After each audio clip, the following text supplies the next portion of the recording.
Hello, everyone, and welcome to this webinar. My name is Uzma. I am the Associate Director for Graduate Recruitment and Conversion at the Faculty of Graduate Studies at York University.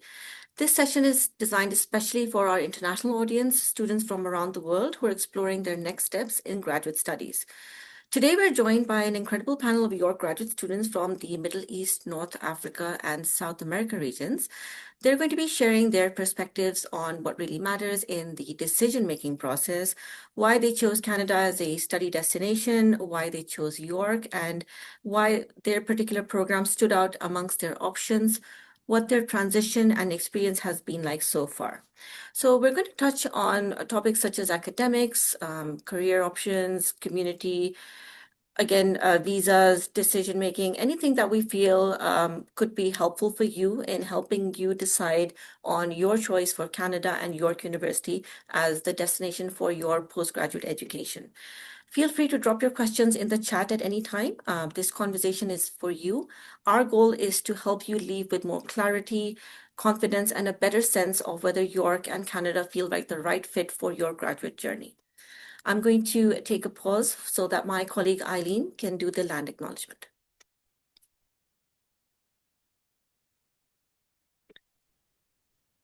Okay, thank you, Uzma. So York University recognizes that many Indigenous nations have long-standing relationships with the territories upon which York University campuses are located that precede the establishment of York University. We acknowledge our presence on the traditional territory of many Indigenous nations. The area known as Takaranto has been caretaken by the Anishinaabeg Nation, the Haudenosaunee Confederacy, and the Huron-Wendat. It's now home to many First Nation, Inuit, and Métis communities. We acknowledge the current treaty holders, the Mississaugas of the Credit First Nation. This territory is subject to the Dish with One Spoon Wampum Belt Covenant, which is an agreement to share and care peaceably for the Great Lakes region. Back over to you, Uzma. Thank you so much. So I'm going to introduce our panelists briefly.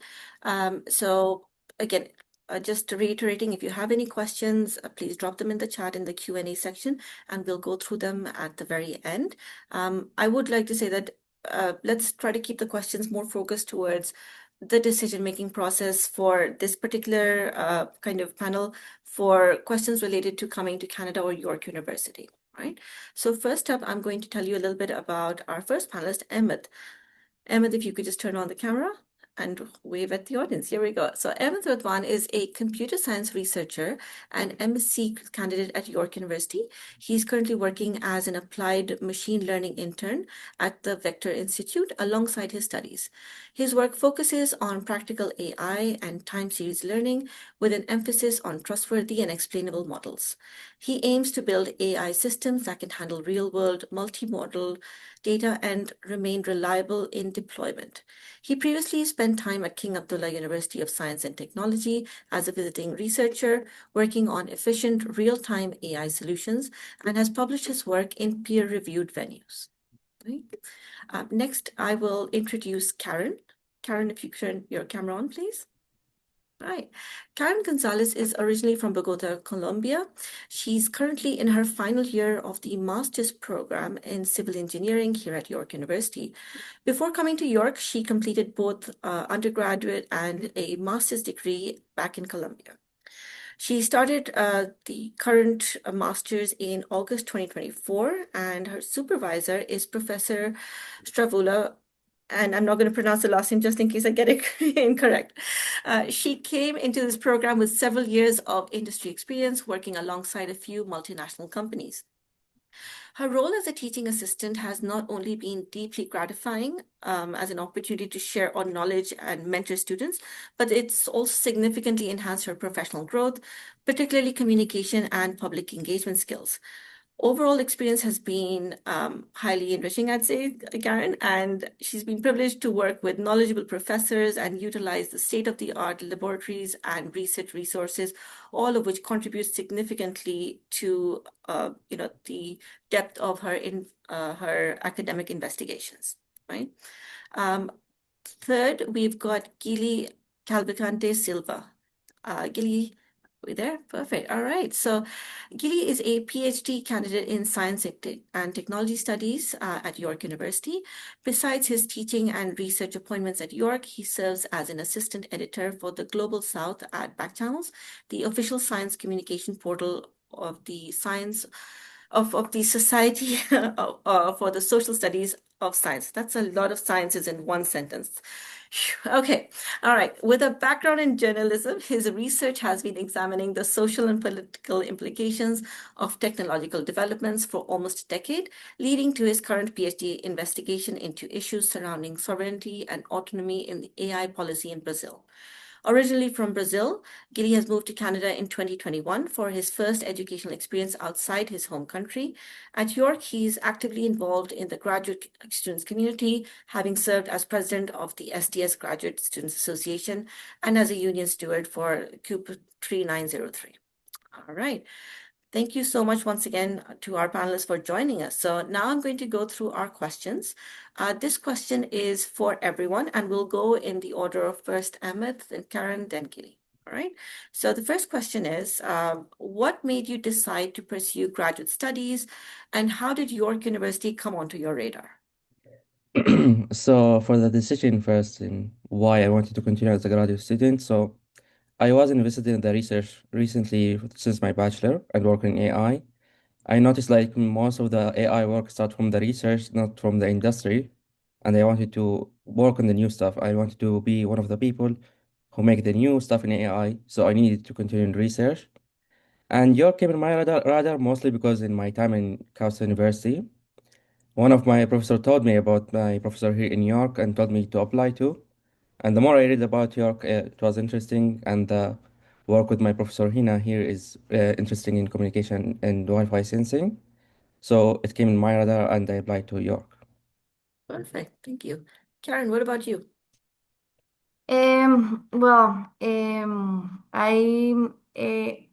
Canada has always been in my radar. I wanted to focus on Toronto because I have few families here, and I started researching. And one really good thing about York, for me, is that in the master's graduate program, it's like 2-year program.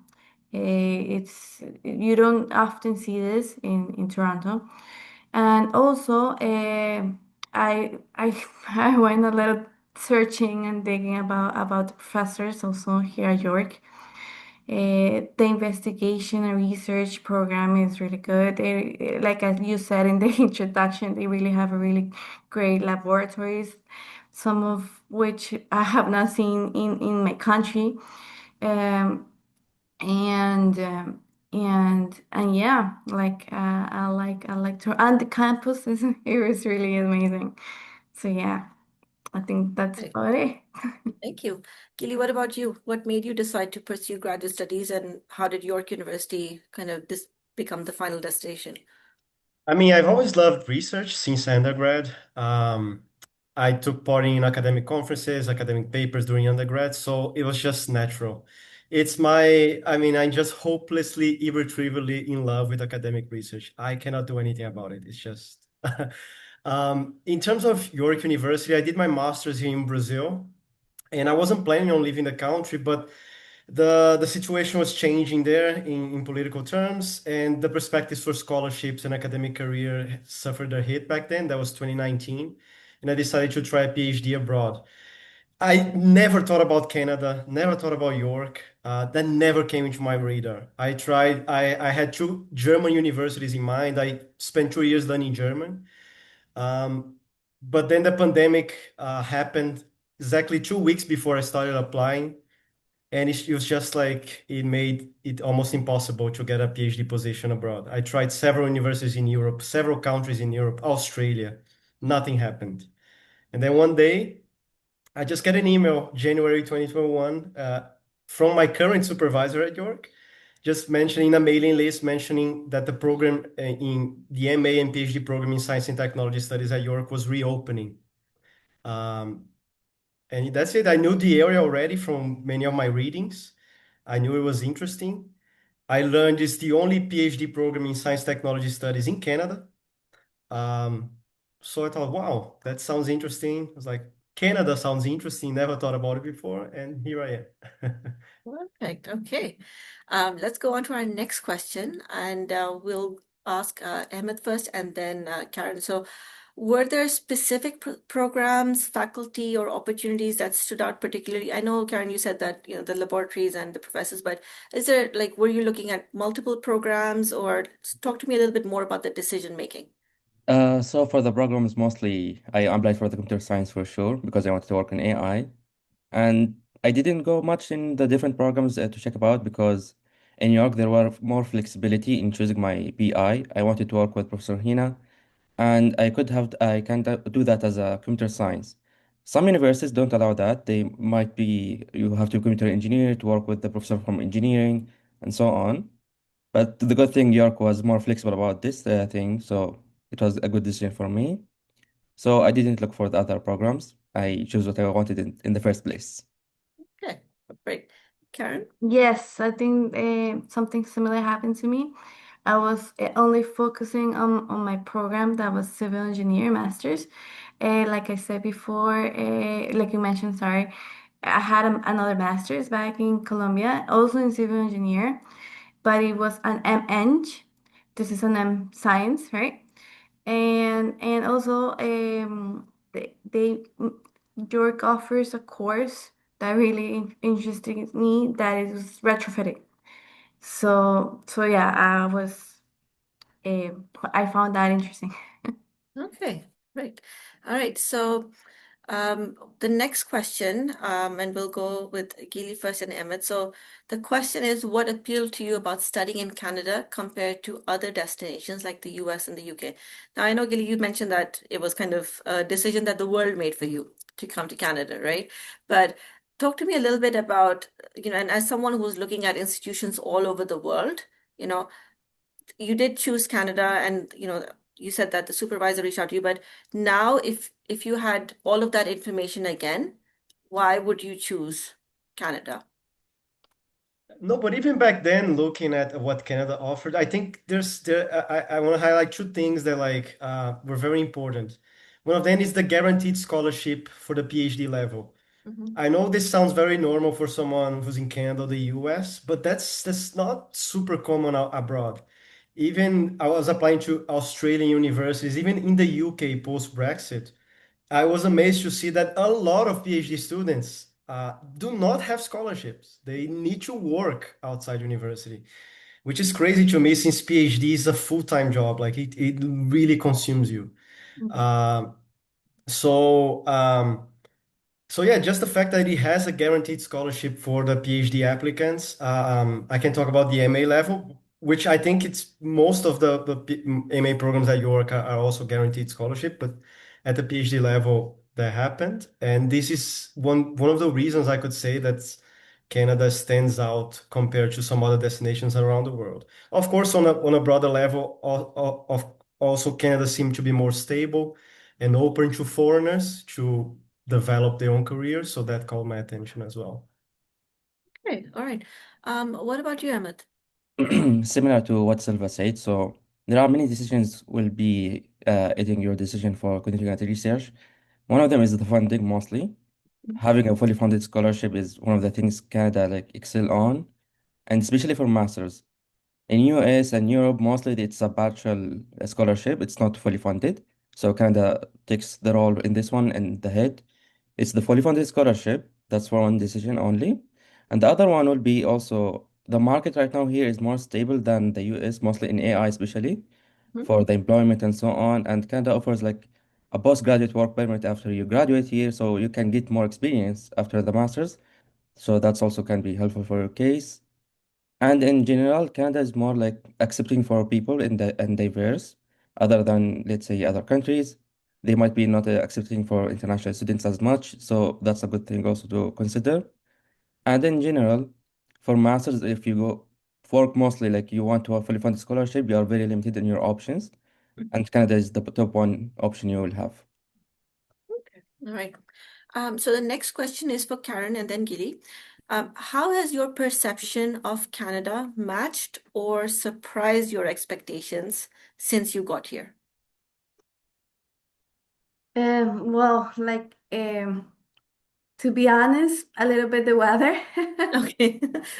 The last winter, it was a little harsh for me.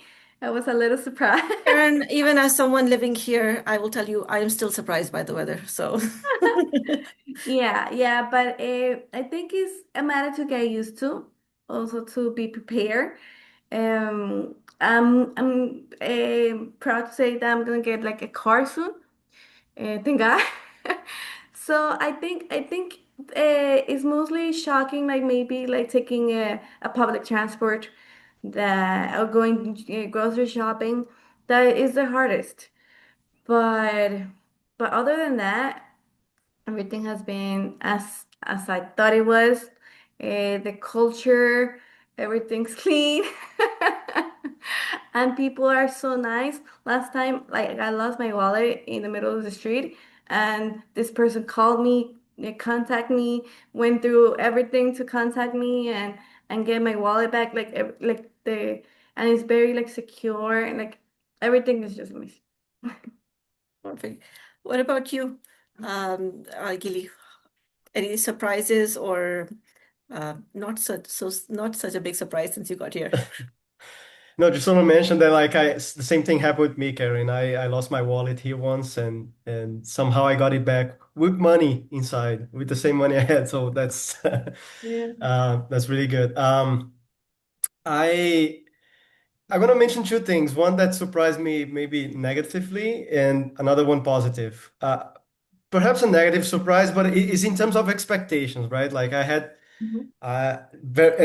a lot of expectations of Canada being like super tight, organized, and so on. And it is an organized country, but not perhaps as organized as I thought it would be.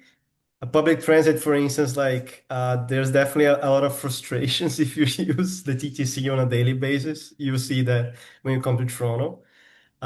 Still an amazing country and easily one of the best in the world. On the other side, I was expecting people to be much more boring, cold, and unfriendly than what I actually found here. My first summer in Canada actually surprised me a lot because I come from Brazil and our summers are worldwide famous.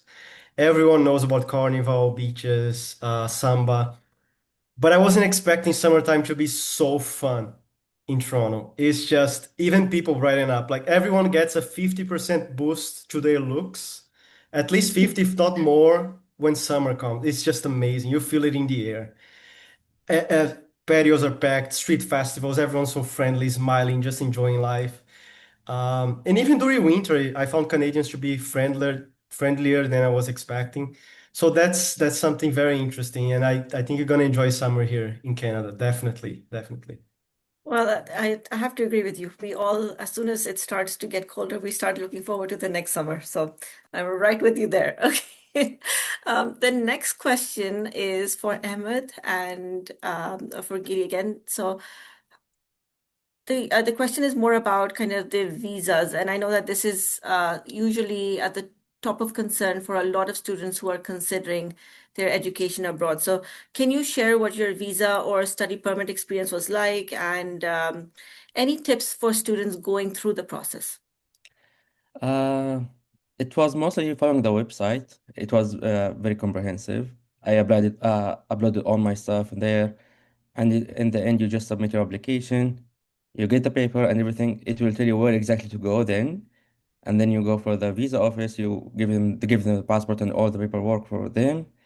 And it was only 2 months for me to wait till I get Mhm. my ITA and my passport again. So it was very quickly. I did not expect that, to be honest. I always thought like the Canadian visa was hardest and so on, but it went very easy and well. So that's one thing. And I think from many people, many cases, it's dependent on the country where you apply to. So it might be different for their case. But the good thing is the website in the RCC is very comprehensive. They have all the questions and answer for that, and they can help you if you have any problems. And it was very easy, to be honest. That's good. Okay. Karen, why don't you tell me about yours, and then Gilly, if you, I mean, again, I just want to make sure that our audience feels a little bit kind of encouraged to hear that it's not as stressful as they may be thinking. Well, for me, there was a not so funny story. Maybe it was worrisome. So for me, they told me the same thing that they it's gonna take about 3 months or so. So I was working at the time, and I got so excited. And then 2 months in, I quit my job. I'm like, I'm sorry, I'm leaving. Bye. But then for me, they denied my visa the Okay. first time, and they did it because there was some like a kind of error in the process. Not my fault. It was like more of the company's fault. So I got a little freaked out. So I hired a lawyer Okay. for my visa and then clear everything out. But my recommendation is don't make any hasty decisions. Don't go because you never know, right? You never know. And then afterwards, I had to like I supposed to begin a semester before. So, but York was super understanding, and then they waited for me 1 semester.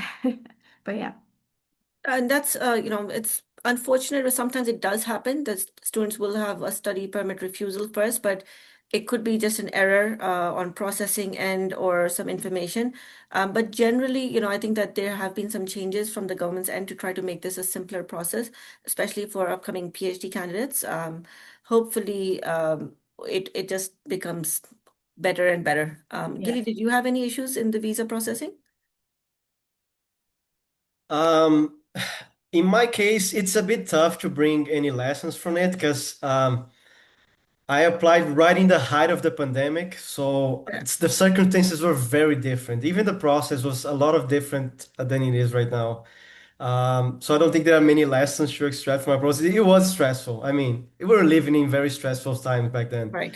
Um, what I can say is that start gathering your documents as fast as you can. Even before you receive the letter, just take that leap of faith and just get as many documents as you can ready. Just so as soon as you receive the letter of approval, you can apply maybe in the same week. Just get started as soon as possible. And I think that that's important, sometimes just being organized in how you would if you were taking a trip abroad, make sure that your passport, the validity, is in line with kind of the study time that you're looking at. If there are any additional documents that you may need, make sure that you have everything. The better prepared you are, the stronger your application is, right? And again, I know that previously there were a lot of concerns. Now we've got changes for international students. We no longer need a PAL, a provincial attestation letter. So lots of good changes coming up to just further support our international graduate community. All right. Let's go to the next question. So this one is for Ahmed and for Giri. So how did you prepare for your move to Canada? So, talking a little bit about finding housing and any other things that you did to prepare, as well as the emotional transition. So I know it's going to be completely two different experiences because one was during the pandemic and one not during the pandemic. So we'll start with Ahmed. So after okay, I got my visa, I will go for sure. Now started the planning for the tickets. First of all, like when I will go. At that time, I wanted to go like a month, at least 1 month before the semester starts, so I get used to it. And at that time, I did not get the housing yet on campus. So the plan was get an Airbnb, stay for 2 months somewhere until I get my housing. And that's what I did. Like I did look for Airbnbs, I did book one and hoped it's correct. I hoped it was fine and it was good. And that's like one of the things like it was on top of my mind for the housing, then the planning for the tickets, then all is good. I planned like at least for 2 months, at least I can support myself before the semester starts, and that was the whole plan for that case. And emotionally, I did not wait because it was very quick, because my decision here, like to come to York and from the visa and everything, it was only 3 months and 3 to 4 months completely. And during that time, I was working as a research intern, so I was focused on my research. So I did not handle my emotion well until I came here. And the most important thing like I can think about before you come here, plan for the housing mostly, apply for the on-campus housing, so it will make your life easier. If you did not receive a decision or something, do what I did. Get an Airbnb just like to explore the area itself, and you can find maybe you find something off campus. That's good. And if you don't, if similar like me, I don't have many people here. I don't know anyone. So I asked my professor, what should I do when I come here? She told me just come here. I will give you the plan. It was only like getting the social number and getting the bank, and that's it. And until then, she told me like don't worry about it. It was for real. Like I could have like just went through it just like getting the housing, and that's it. So the more, if you don't know anyone, just ask your BI or ask even the university itself. They will help you. And prepare yourself emotionally if you are, let's say, more attached to your country and your family. Spend some time with them, but in the end, you remember that why you came here in the end. Perfect. Gilly, what about you? Totally agree with you on that last one, Ahmed. That's a tip I'll give. Take a break. Take a 1 month break if you can before you travel to Canada, just so you can prepare your mind. Like grad studies are stressful. And so just take a month off, relax, don't freak out about coursework or other stuff. Enjoy your family and friends as much as you can before you come to Canada. That's the one tip I'll give. One thing that helped me a lot in the transition was I actually tried contacting some of my future colleagues and current students at the time, just to get a sense of what should I expect from the classes, from my department, from York, Toronto, and that was truly precious. It really helped me. They made me much more comfortable with everything. Um, in terms of housing, once again, was kind of different due to the context back then. But I applied for housing at York quite early. I believe even before I got my visa. Yeah, I think 2 months before I got my visa, I applied for York's housing. And by July, I already had a positive answer. So July classes started in September. So you see that gap I had, like one thing off my mind, and I could just focus on relaxing. So yeah, I would say those three things basically. I would say. Okay. Um, the next question is for Karen first and then Gilly, is that how has your academic experience at York University been compared to what you kind of expected before you arrived here? We'll go with Karen first. Yes, sorry, can you repeat the question? I'm sorry. So, how has your academic experience at York University compared to kind of the expectations that you had before you came? Uh, well, definitely the TA process, the TA's environment. Um, at first, I was really shy. I consider myself a little shy person. But then, like working with students and like me preparing classes beforehand, like it has been really gratifying. And not only that, like it makes me think maybe this is the thing for me. Maybe I want to be a professor in the future. So it's fun. Really is, and it has helped me like to develop and to like my shyness and to talk in front of a lot of people. So yeah, it's been good. Good. What about you, Gilly? Um, I guess, and I think I think it's nice to say that to many of us who are coming from the Middle East and North Africa and South America, is that one expectation I had is that everyone in the graduate program would be better than me because they all studied in Canadian institutions, they had access to the best education and things like that. So I went to that crisis, like I'm in a much lower level than everyone. In reality, to be honest, I think we bring a lot of great knowledge and experience that, in many, if not most ways, surpass what locals bring when they're coming to grad school. And please value that. Value the knowledge, the experience, the educational experience, the work experience you're bringing from your contacts to Canada, because they, in many ways, prepare you much better than what people that lived in Canada their whole lives have been experienced so far. So that's something that uh, like an expectation I had, but in reality was very much different, and it made me value a lot like what I brought from Brazil to Canada. I think that that's an amazing observation, and I think that that's what is going to help Canada kind of just continue to progress, that acceptance and the enhancement that we bring from knowledge and cultures from all around the world, right? Different perspectives and just bringing them together under the same kind of roof. I think that that really helps enrich your experience in not just learning from the professors, but from those around you in, in not just your class, but in the rest of the faculty, in other people that you meet during, the course of your education. So I think that that is actually a very valuable thing that you will bring. And it could be just, looking at the same equation in regards to, is it 1 + 1 + 1 equals something. So all of those different ways, I think is really an enriching experience overall for the postgraduate community. All right, so next question is for Ahmed and Karen. So how have you found the sense of community at York University, both inside and outside the classroom?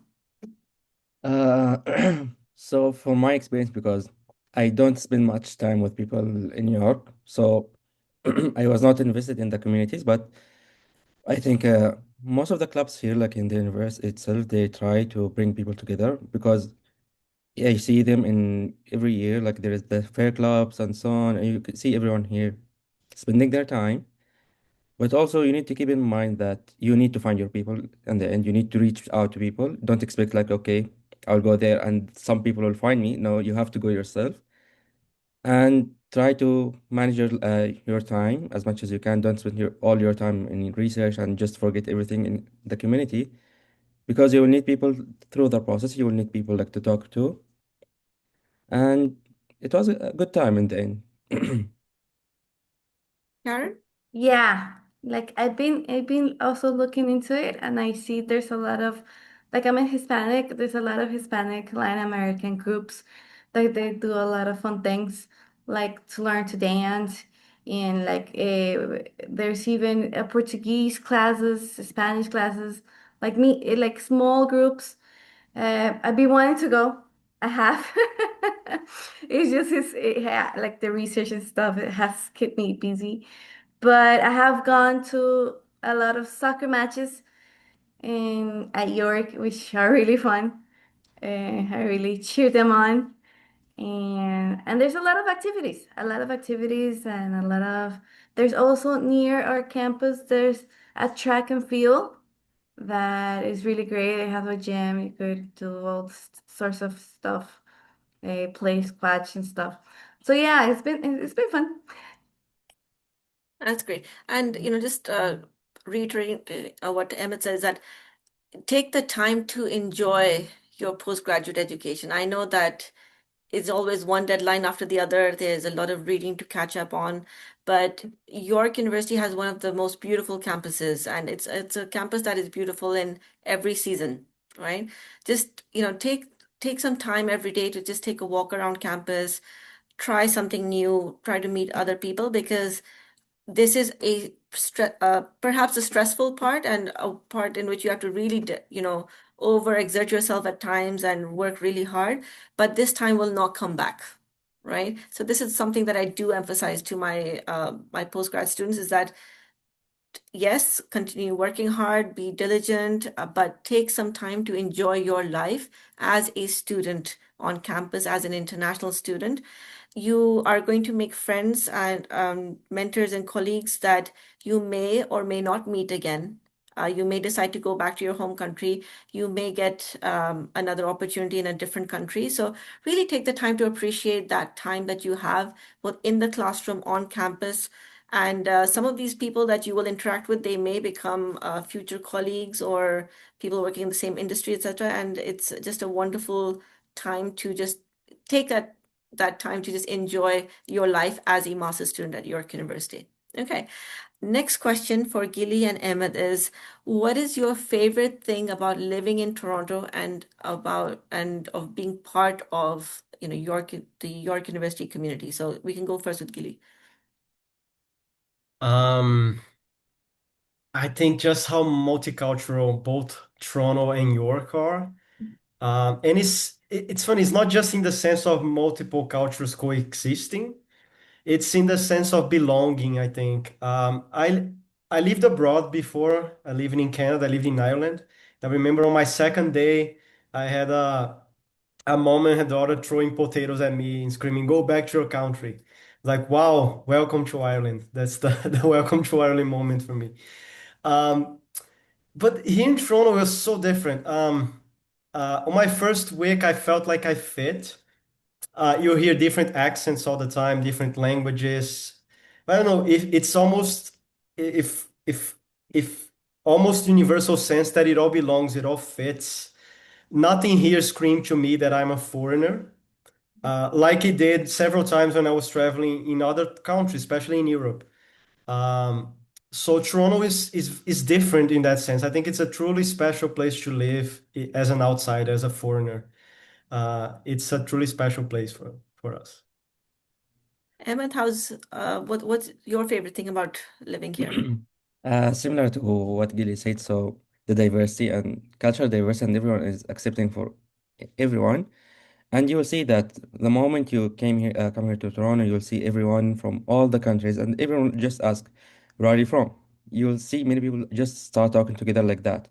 So they are expected to know people like from all the countries, and you'll never feel like you are an outsider. That's one of the things. Like I never felt okay, I'm a foreigner here, I'm an international student. No, you are treated like that in many other people. You are the same as them. Even with the opportunities you will get, like in work opportunities, in anywhere there is equality. You'll never feel like you're an outsider. And like right now, similar to what my work is in Victor, this opportunity was not like, okay, because I'm an international or because I'm not international, I did not get it. No, there was an equality and it was very diverse in the community itself. Even in New York, you will see all around, people from around the globe and everyone just talking together, getting to know each other. And that's the thing that I think you'll never see anywhere else. I think Toronto is like one of the cities that most accepting for people, and they want to get to know you, and that's the thing also you'll enjoy here. Perfect. I'm so happy to hear about, these experiences because I was once an international student as well. And, you know, things have, I mean, let's not reveal my age here, but, things have changed a long time. And it's a very nerve-wracking decision when you're deciding to leave your country and go to a place where you have a commitment for a certain number of years in research. What is my experience going to be like outside of the classroom? Right. So I'm so happy to hear that you had positive experiences because truly Canada is very accepting and we celebrate our diversity, right? We love to hear so many different languages on the street. We love to see we've got food from all over the world. We've got and like we are at our best in summer when everyone wants to show off where they're from, what culture they're bringing, and what else you can experience here. Okay. We're coming towards the end, so we've got the final three questions. So, and this is a question for everyone in the panel. We'll start with Emmett. What was the biggest cultural or lifestyle adjustment that you had to make coming to Canada? Uh, I think one of the more, like I was not expecting that they still use the paperwork, like the mailboxes and so on, because I came from Saudi Arabia and everything was digitalized and everything you can do from your phone. But since I came here, okay, I need to get the social number. I have to go myself. I need to give them the paper. So it was unexpected. I always thought, okay, it will be faster, but no, they still use the paperwork mostly here. And it's good and it's not a bad thing, I think, because the process was quickly. Like I just went there without even booking anything or just went the office. Okay, I want the social number and that's it. And I got the social number. So it was very quick process, but you have to get used to it. And I think hopefully that the work that you're doing in AI will help us get there one day, Emmett. Yeah. All right, we can go with Gilly next. I think the biggest adjustment I had to do was my relationship with time schedule. There are a lot of cultural differences regarding how we approach time in our daily lives. Mostly in Brazil, people are more relaxed with time. So if someone schedules a birthday party at 7, people will start getting ready at 7 and arrive at 8, 8:30. And in Canada, it's very different. So it was really hard for me to adjust in the beginning. So my colleagues even poked fun, mentioning Gili time. Whenever they were scheduling something, is it EST or Gili time? But yeah, I suffered a bit. But yeah, you gotta do that adjustment. People are way more like on schedule in Canada than they are in probably other cultures. It's funny that you say that. It's not just a South America thing, but I think that other countries bring that sometimes. And again, it is a method of adjustment. A funny way in which time is different in Canada as well is how we talk about distance. In other places, we'll be like, oh, it's 100 kilometers away. In Canada, we will say, oh, it's an hour and 10 minutes away. So it's a different a way, I guess, of communication as well. But that's another aspect of the difference of understanding time here. Okay, what about you, Karen? What was the biggest kind of cultural or lifestyle adjustment for you? I wouldn't say so much as a culture, but it was an adjustment in starting to live by myself. I used to live with my family, and also here, like the people here are like focused more on their own thing, right? In my countries, we were like very family oriented, right? We were always like looking out for each other and always went with each other everywhere. So yeah, so here's a big adjustment to be more, I don't know how to call it, independent, maybe Mhm. a little bit more. And that's about it. I think that you do raise an important point. For a lot of people who are maybe leaving their home country, this may be their first experience in which they will be away from family, right? So just that adjustment, and I think that it's good advice to take some time to maybe arrive in the country a little earlier so that you can adjust to kind of the daily life that you may have on where you need to shop, where you need to go, those kind of things. But learning to be independent and then enjoying that journey is also a big part of your journey as an international grad student, right? For a lot of people. So I think it's one of the emotional things that you do need to prepare for before you actually venture out. And one of the best ways to do that is if you can take a short trip or so on your own so that you understand how you operate without your family or your close ones nearby as well. Okay. Second last question. So, what do you wish that you had known before coming to York University or moving to Canada, that as one piece of advice that you could give everyone? So we'll start with Gilly. Damn, that's a long one. Um,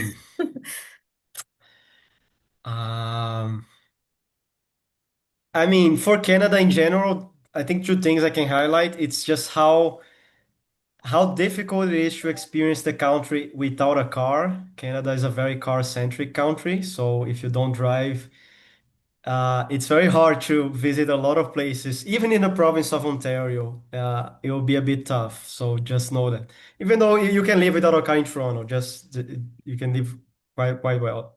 Um, but for York, I think I can highlight two things. I wish people told me that, and that those who are applying for a PhD or who will be a TA and receive the QP 3903 health benefits, that the benefits function on a calendar year basis, like from January to December, not on an academic year basis, Mhm. September to August.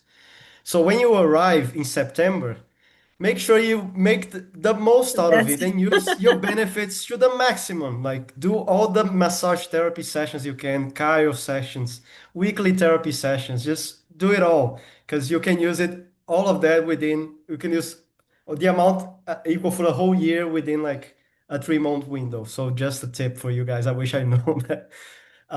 And for those who are a bit older, just something on the campus at York. York is quite far from downtown, and the area is surrounded by an industrial area and kind of a suburb that feels like a suburb, just residential units and so on. Um, and even though campus has an active social life, I feel like it's a bit more catered towards people in their 19, 20, 21, 22, perhaps.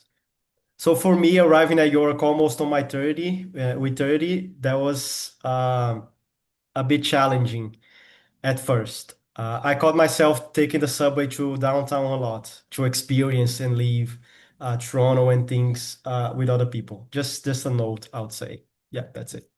Okay. Ahmed, what about you? I think what I have in mind mostly like prepare for the winter. The winter is the hardest thing here, and as much as you try like to prepare for it, you will never know until you experience it yourself.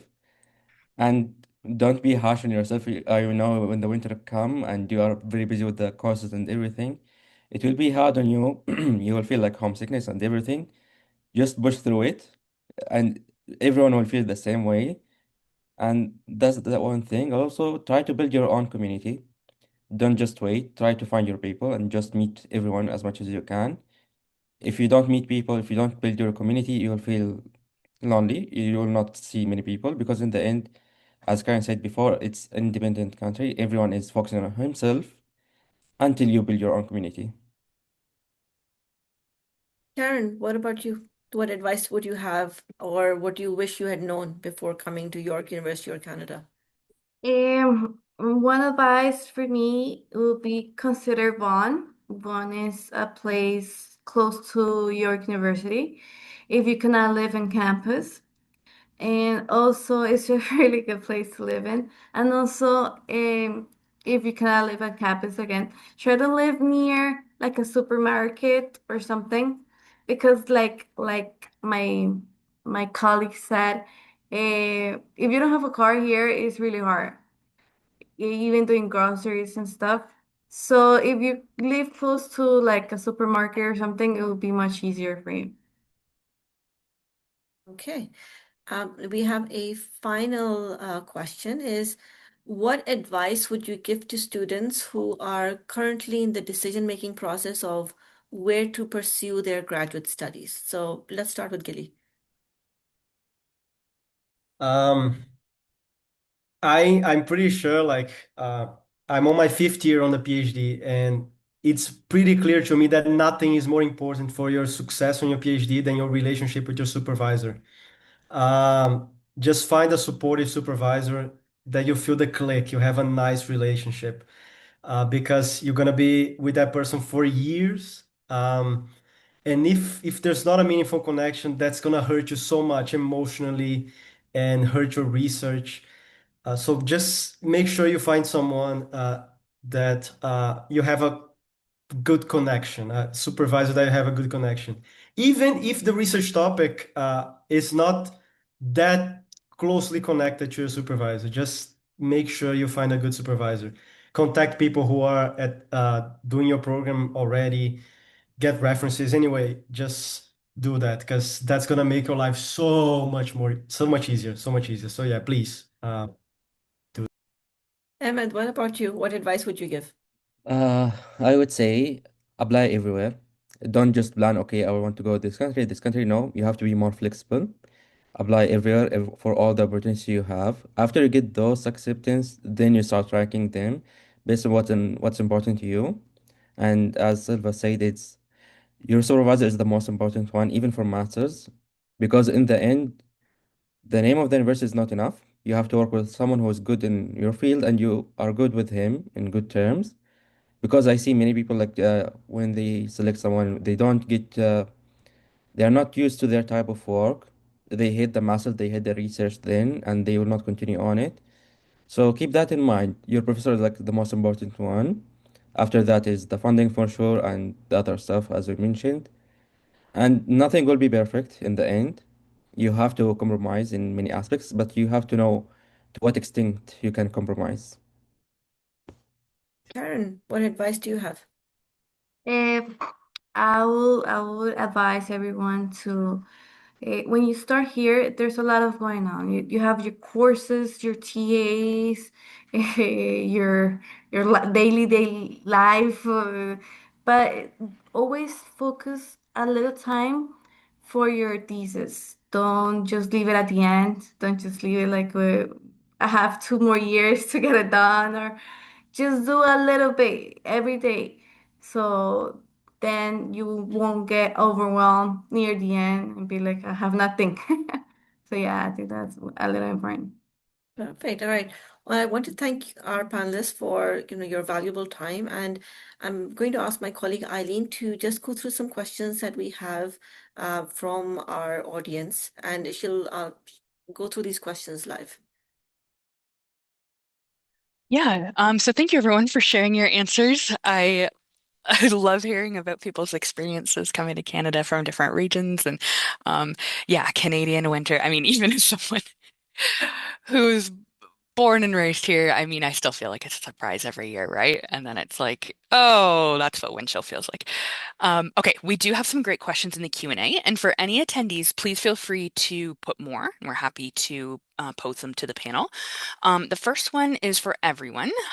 What was the most challenging part of the actual application process for your master's or PhD? I can start with this. So I think the hardest part could be is just planning where to apply and preparing your documents correctly, because in the end, not all universities will be the same. So you have to tailor some of the stuff for each university. And to be honest, my application to York was the most like smoothest one. It went very easy, and I got my acceptance very quickly. Then the visa, it was fine with me. I did not have any problem. So I was lucky with that. And don't overthink everything. You just act. That's what I can say. Awesome. Anyone else want to share anything about that? Yeah, I think I have to agree with Ahmed. The most important thing is to make the decision and to start. I started also writing to the professors. Their emails are on the website, and I wrote to them and said I was interested because I believe at the beginning it says that for you to have like a mentor, a tutor, in order to start the process. So I did start writing to them and just introducing yourself. For sure. And sometimes we get prospective students who are like, I can't just email a professor I don't know, but you absolutely can. They are expecting it. Like there's definitely you as a prospective graduate student need a supervisor, but they as a supervisor need graduate students as well. So definitely um, don't hesitate in doing it. It's a very normal thing that happens all the time to just kind of email someone out of the blue. Um, Another question, what has been the most difficult part of your research, and how did you find that York or your supervisor helped you overcome it? So floor open for whoever'd like to answer first. I can go again. So one of the things like you during your research, you will mostly face some dead ends. You feel like you are overwhelmed, you cannot do anything. Reach out to your supervisor. They will organize your thoughts and ideas, and they will help you, okay, what's next? And try to break down everything to multiple steps. Don't just look at the whole picture, no. Look at it from the aspect like, okay, there is some subtasks you can do. Do as much as you can. The moment you reach like you cannot do anything, reach out to your supervisor. He will help you for sure. And York will provide you with anything you want, like if you need some using of the supercomputers and especially in AI because we need a lot of GPUs, you will have that. And try to do as much as you can, like to keep up with your supervisor, because if you keep them in the loop, they will help you. And in the end, choose the good supervisor. Anyone else? For me also, we have the arrangement with my supervisor to meet in a weekly matter. So in a weekly matter, she always points out like the most what we're doing this week, like our calendar, and she always focuses me on what I have to do next. So I think that's a good way not to like lose track of the thing you're doing on your research. Definitely. This also relates to another question. Someone asking about the student or advisor supervisor relationship. Um, and I think maybe just not knowing or having any experience with that. But was there a reason you picked your current supervisor over someone else? Or is there anything like about your supervisor that you really appreciate, that kind of thing? I think I can go here. When I was approved at York, I actually had a different supervisor. Uh, but then that person took about 7 months to answer an email. At that point, I knew that that wasn't gonna work. So I decided to switch. And I remember when I switched to a different supervisor, I actually talked to him. We had a meeting, and he made me do a 5-year career plan. Um, so just do it, just write like what are you planning for your career, like the things you are planning to do, uh, and think about the steps you need to do to reach those. How do you see yourself completing this? How do you work best? These sort of things. And that was so helpful because he was able to draw up a profile of me, of like who I wanted to be and how I worked best. So he was able to cater his supervision to who I was, and it has worked brilliantly so far. I didn't answer the previous questions because, to be honest, I haven't had any sort of major issues with my research so far. A lot of those because I had a very good supervisor-student relationship. And so I think it was really nice to have that open, honest beginning, uh, that open, honest conversation about how we're planning on carrying that. Great. I mean, I think that's great. If you, I didn't have any problems, so I can't answer the question. Usma, I think you have to go to a meeting, so if you want to hop off, I can close things off because there Yes, is another question. yeah, thank you so much to our panelists once again. We really enjoyed having this conversation with you, and I know that all of the insights that you've shared really add confidence to, the decision-making process for so many of our students who are, considering applying from the regions that you guys have come from. So thank you once again. I'm going to bow out and let Eileen finish off here. Awesome. Okay. So we have another question now. The question is, does York have specific days set aside for university students to showcase their culture?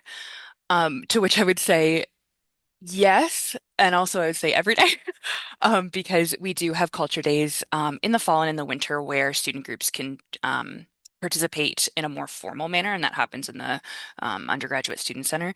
But there's information tables in the main buildings every day that a club can use, or just any group of students who's wanting to showcase. But did any of our panelists want to speak to any of their experiences with that, or how they see, I don't know, culture, theirs or others displayed at York on a regular basis?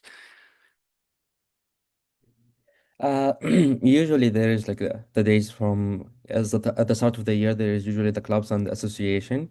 You'll see every country or every association display their culture, and there's the culture fair. You'll see everyone together. It's mostly tried for undergrads, I would say that. It's not for grad students, so that's to keep in mind. But also you can join that and you can walk around and see. And also from daily basis, you will see some cultures are in the main hall displaying their culture and tabling, and you can ask them any questions. So I think they have a fair amount for sharing their culture, and don't hesitate or just be embarrassed. No, everyone here is already diverse and everyone to share their culture, so that's a good thing. hmm One thing I would note too is that sometimes when we have people, prospective international students, asking about like, oh, how many international students are there, or like what from what countries? But in Canada especially, it's very possible for someone to be like a Canadian citizen or permanent resident, but to have arrived here like last week. Like it's, yes, someone can be a domestic student, but our domestic population is so diverse. And yeah, someone could have like lived here for generations, but someone also could have arrived truly last month, last week. And ever like they're all Canadian, and so I think there is international diversity, but there's also diversity, whether that's country, language, ethnicity, whatever it is, um, beyond international as well. So, before we wrap up, do any of our panelists have any like, I don't know, advice or anything they'd like to share, or any last words? You certainly don't have to. It's just a chance if you didn't get to say something that you wanted to say. Anyone? I, I think something also important or that might help you out a lot is that in the first year here, I got in contact with a person that is also from Colombia, and we got together, we met, and she actually is working now in a company. So I think it's really good for you to start networking maybe a bit early. And if you want to focus on your culture or where you're from, there's always is gonna be a person who's always from your country specifically. So ask around if maybe in the previous years there was someone from your country, and then you could get a cup of coffee and whatever, and then you could start networking. Well, I think that's good to start, you know. 100%. Anyone else? No? Okay. Well, thank you everyone so much for our attendees. Thank you for our panelists for sharing. I'm glad that it was mostly positive. And yeah, if anyone has any questions about graduate admissions or anything like that, like email us. We're happy to answer or refer you. You know, between now and the next 11 months, I suppose, over the application cycle. We have recorded today's session. We'll be sharing it on YouTube and sharing it with everyone who registered. So in case you want to watch it back and listen to some more of the wisdom, you absolutely can. But yeah, thank you again, everyone, and have a great rest of your day. Thank you so much.